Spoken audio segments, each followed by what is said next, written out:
یسوع مسیح میں آپ کو سلام۔ کلام خدا، خداوند کی آس رکھ، مضبوط ہو اور تیرا دل قوی ہو۔ ہاں، خداوند کی آس رکھ۔ زبور 27 اس کی 14ویں آیت۔ میرے عزیزو، تمہاری آس خداوند پر ہو اور وہ اس لائق ہے کہ اس پر آس رکھی جائے۔ وہ آس رکھنے والے کو کبھی مایوس نہیں کرتا۔ آس رکھتے ہوئے اپنا دل قوی رکھے، بڑی رہائی کی امید اور اس کے لیے خدا کی حمد و تعریف کرنے کے لیے تیار رہیں۔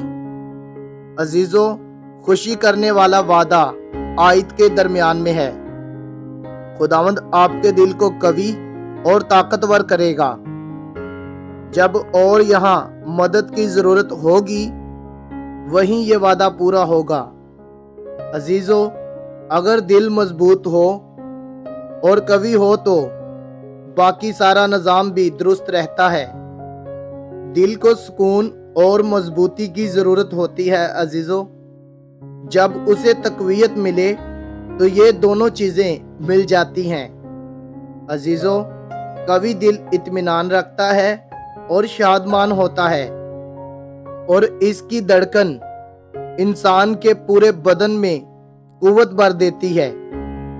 خدا کے سوا زندگی کی پوشیدہ سراہی یعنی دل تک کوئی نہیں پہنچ سکتا، نہ کوئی اور اس میں طاقت اور قوت ڈال سکتا ہے۔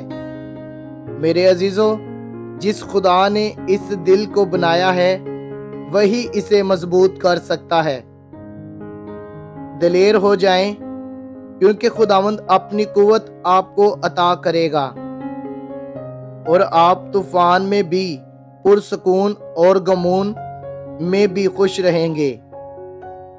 عزیزو، میں داؤد کی طرح کہہ سکتا ہوں کہ ہاں، خداوند کی آس رکھ۔